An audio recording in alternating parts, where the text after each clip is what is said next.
Nash and Friends is coming once again.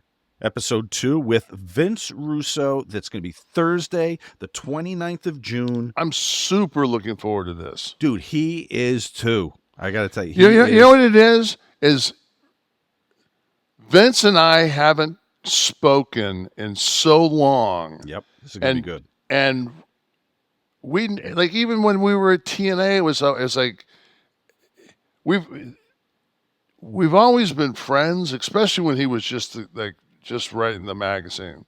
Like, because Sean and I would always give him a hard time, but like I always, I remember when he and I went to the Basketball Hall of Fame together, that's a really fond memory. And he was one of those guys that when you had to do something, like Rich Lisk worked in the office, and it was so great when Rich and I were sitting at the Jon Stewart show and it was on MTV.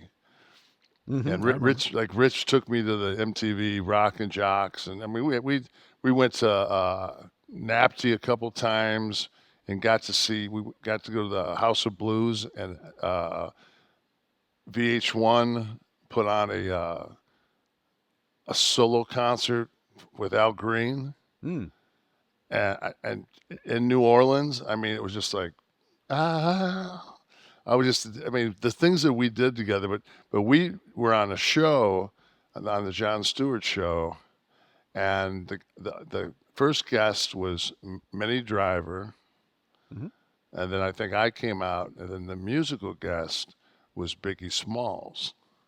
Wow. So we're sitting in this, little studio in New York, and in walks Biggie with his entourage, and like overflows his locker, his dressing room, and like there's a knock on the door. Dude sticks his head and he goes, "Hey man, like you got a problem?" I said, "Fuck no, man. Like no problem.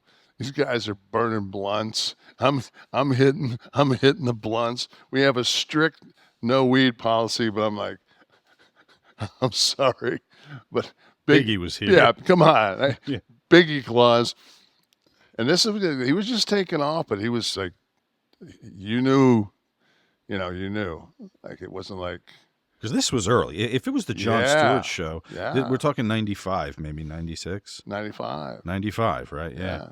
I directed my first national television commercial, and we used the editor for that show. When they were done shooting, we would go upstairs, and he would put our stuff on the deck and cut our commercials. So it was definitely 95.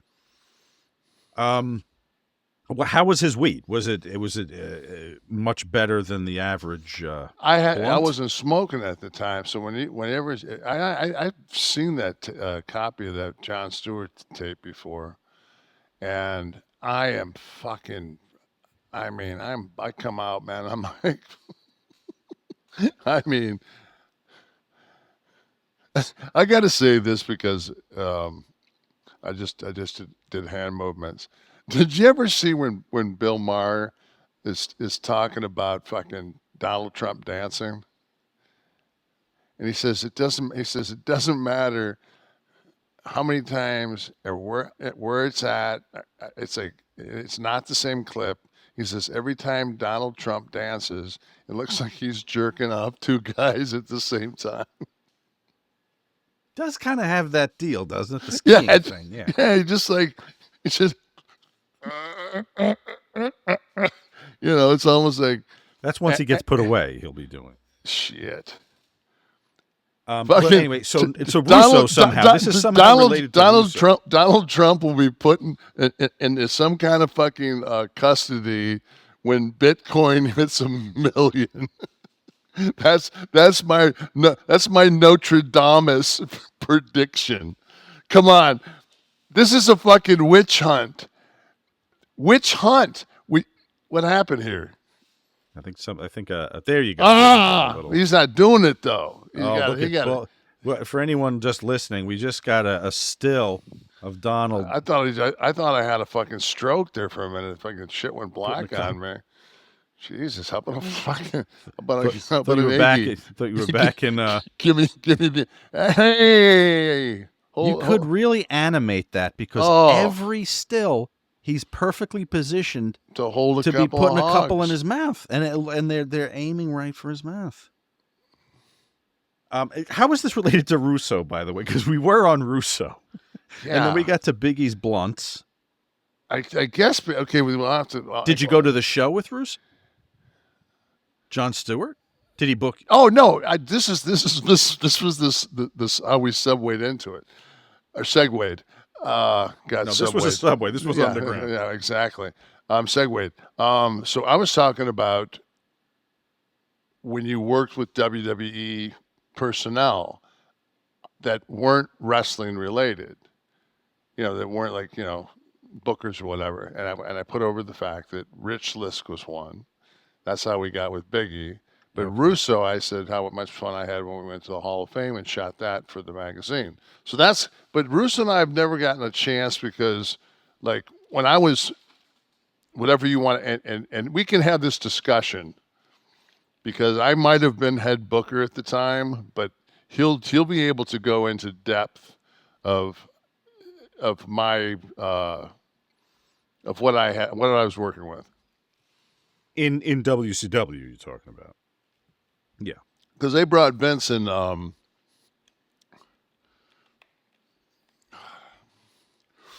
I can't fucking.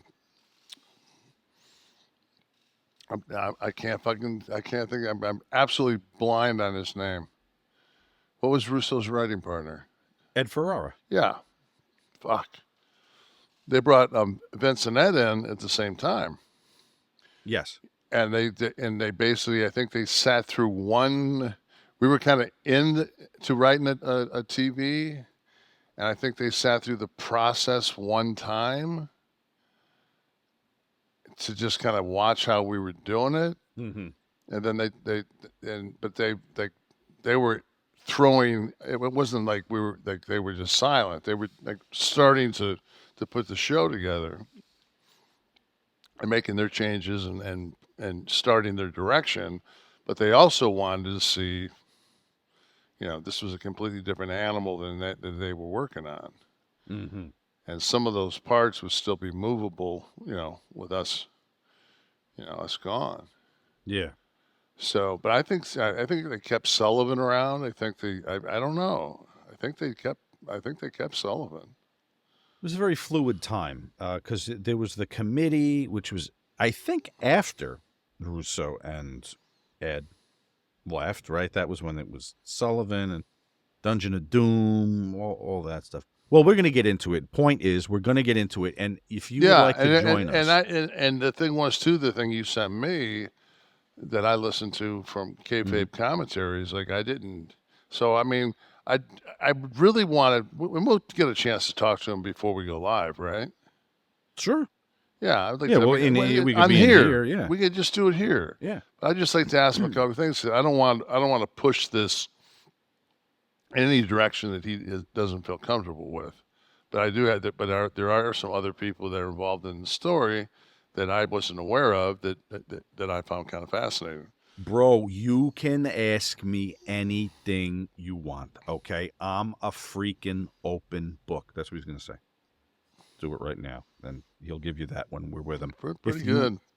If you want to be with us for this Nash and Friends, I'm still not buying the Tiny Tim thing though. I'm definitely calling him out. Oh, for anyone that doesn't remember, on our show, we asked him for a guilty pleasure, and he's got like 50 million vinyl records. Yeah. And he did say he enjoys a little Tiny Tim. One of his records. He had a few. Yeah, but you stopped him dead. And you went, come on. Yeah. You have an hour Stop. of free time. You're putting on you're putting on the Tiny Tim vinyl. Yeah. I'm thinking, I wouldn't do that. I mean, maybe on mushrooms, but yeah. Thursday, the 29th. That is, let's see if you're listening to this Monday on our drop day. It is a week from Thursday, the 29th, 8 Eastern. Sign up now at KliqThisTV.com. Yes, Josh, you'll be there. And everyone else, please join us. You'll get to talk to Vince. You'll get to talk to Kev. The best thing about this one, I'm most excited about this because, number one, you guys haven't talked in a long time. And you were very close in more than one federation. And number two, we've decided that this is going to be a discussion session. We're not going to do a full match. We're going to talk and talk about two guys with verbal diarrhea.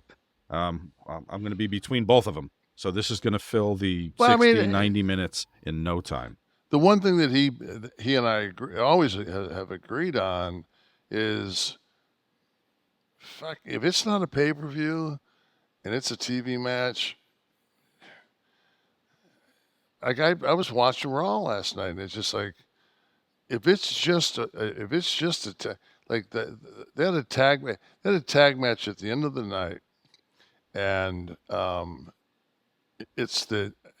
feel bad because, but I always think of this guy as the Kurt Angle ripoff, you know, like that's in my mind. He just plays like the Kurt Angle ripoff, and so it was Gable and his partner, and then they show this, and then they show the close up of this girl, and she's like, she's made up, but like it's not like Game of Thrones kind of a feeling. This is kind of like I'm watching WCW in '90 feeling, like, yes. I'm like, ugh. And then the next thing you know, out comes these two guys that look like they're barbarians with these giant shields, and I'm like, so you got in the ring a guy in a singlet that's a shooter, and he's got like a big heavy dude that looks like that they look like they work together. That's like, I get it. Like those guys would be wrestlers. Yes. That's what they look like. I get it. And then on the other side comes, from the Sci-Fi Network, because everybody knows that there was a lot of fucking English used back then so you could have something die on your t-shirt. Right. Like, true till death. True till death. Yes. No, there's nothing true about that photograph. The ink. And you know what? I bet you I guarantee you they're like two of the nicest fucking guys on the fucking planet. Absolutely. I watched the match. It's just that I don't see how they get to like. Well, you know what? I was talking about Russo. You should bring this shit up. He's up on the contemporary product. He does like live recaps. Oh, I will. No, after. I will. Like, good to get his take. I will. So that's the 29th.